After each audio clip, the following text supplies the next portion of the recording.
Et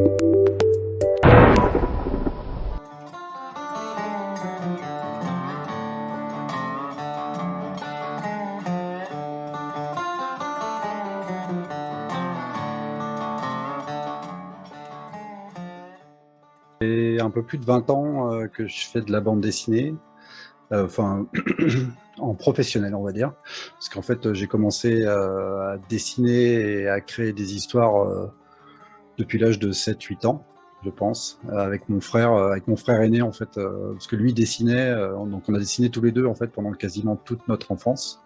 J'ai commencé ma carrière en 2001, j'ai signé mon premier contrat en 2001. En fait, j'avais été repéré par les éditions Glénat à l'époque, un gros éditeur français. Donc, il y avait un éditeur en fait qui avait vu mon travail parce que j'avais participé à un concours d'un festival en Suisse. Et du coup, il m'avait contacté une première fois pour que je lui envoie un projet. Donc la toute première fois, je n'ai jamais répondu. Et il m'a recontacté une deuxième fois parce que j'avais participé encore au même concours l'année d'après. Et là, cette fois, en fait, je lui ai envoyé un projet que je traînais depuis pas mal de temps, qui a donné d'ailleurs mes tout premiers albums, une série qui s'appelait Cirque, qui était une série d'anticipation. Et là, c'est lui qui m'a pas répondu. Voilà. Et ensuite, j'ai participé à un énième concours. Cette fois, ça devait être pour les 20 ans 20 ou 30 ans des éditions Glénat. Donc je sais pas, au début, ouais, vraiment, c'était Glénat qui était intéressé par mon travail, c'est drôle.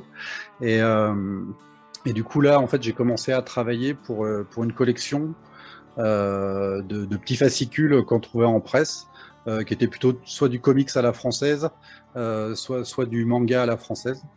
Et en fait, cette collection a duré juste le temps de quelques numéros. Et en fait, moi, j'ai commencé donc à dessiner ma série Cirque. Et en fait, mes pages n'ont jamais été publiées parce que la collection s'est arrêtée.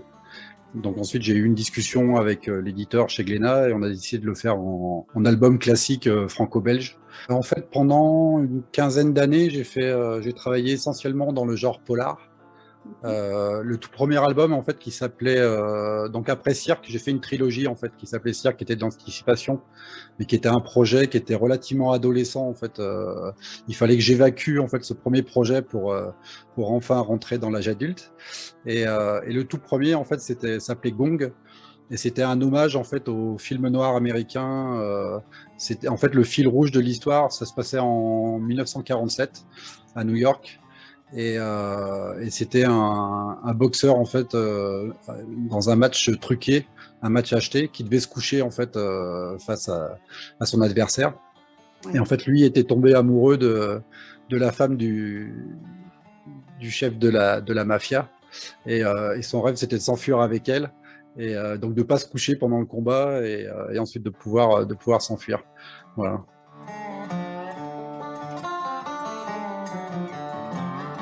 Je pense que j'ai toujours rêvé de faire du western parce que ça a été un peu mes premières lectures d'enfant.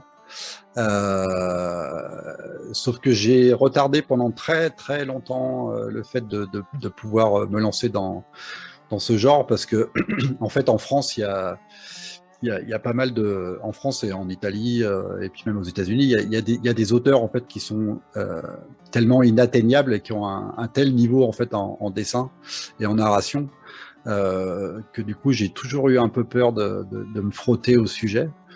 Et en fait, la création du personnage, c'est vraiment le personnage d'Émilie en fait qui a décidé du fait que j'allais travailler dans ce genre-là. C'est qu'un jour, en fait, je faisais un dessin un peu hommage au personnage de Claudia Cardinal dans Il était une fois dans l'Ouest, personnage de Jill. Et c'était un peu en fait le résultat d'une sorte de frustration, c'est que je trouvais que ce personnage-là, dans le film de Sergio Leone, avait l'air hyper intéressant, mais n'était pas du tout développée en fait, à contrario des personnages masculins. C'est-à-dire qu'on pressentait qu'elle avait un passé qui était hyper dense et que c'était un personnage hyper important. Et en même temps, elle était un peu mise de côté. Elle était plus là pour réchauffer la pellicule avec sa plastique. Et je me suis dit, en fait, pourquoi justement ne pas créer un personnage féminin qui soit aussi fort en fait que les personnages masculins dans les westerns. Et il n'y a pas vraiment de précédent en fait, à part des choses un peu gaguesques ou un peu caricaturales. Mais là, j'avais vraiment envie de créer un personnage en fait qui puisse s'intégrer dans la grande histoire américaine et en même temps d'avoir un vrai rôle important en fait, un peu comme le personnage de Blueberry en fait de Jean Giraud et de Charlier. C'est que du coup, il y a la grande histoire et en même temps, il y a ce personnage-là qui est à des moments clés en fait et, de l'histoire. Et après, l'envie, c'était aussi de fouiller une période qui était un peu différente. C'est-à-dire que moi, je voulais plutôt être en toute fin de ce qu'on a appelé le Old West, qui doit s'arrêter en 1880, je crois. Et du coup, pour justement fouiller cette période qui est entre les deux, en fait, entre la fin du Old West et le début de l'ère industrielle, de l'ère capitaliste, en fait, qui est née juste après, quoi. Et il y a une période un peu floue, en fait, entre les deux. C'est-à-dire que les gens aux États-Unis, en fait, dans l'ensemble quasiment des États-Unis, vivaient quasiment comme les pionniers. Et en même temps, dans les grandes villes, on voyait les premières industries qui commençaient à se créer. Donc il y a un espèce de choc de monde en fait. Et je voulais que le personnage d'Emily soit un peu le témoin en fait de ce changement de monde.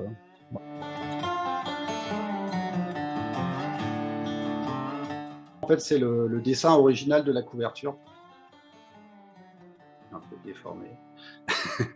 Et voilà, parce que je travaille sur des formats qui sont beaucoup plus grands en fait que la taille de l'album. Ça permet d'avoir en fait un traitement qui est beaucoup plus fin, d'obtenir des détails, d'avoir des effets de matière qui ressurgissent en fait sur l'album. Mais du coup, le fait de travailler beaucoup plus grand, voilà, c'était un vrai choix. Puis je voulais être un peu dans la dynamique en fait, justement des auteurs que j'adule et qui ont travaillé dans le western comme Giraud, c'est justement de travailler sur des grands formats. Et puis c'est vrai qu'en expo, quand on a ce genre d'original à présenter en fait au public, il y a un vrai truc qui se produit, quoi. Voilà. Voilà. Donc ça c'est une des pages.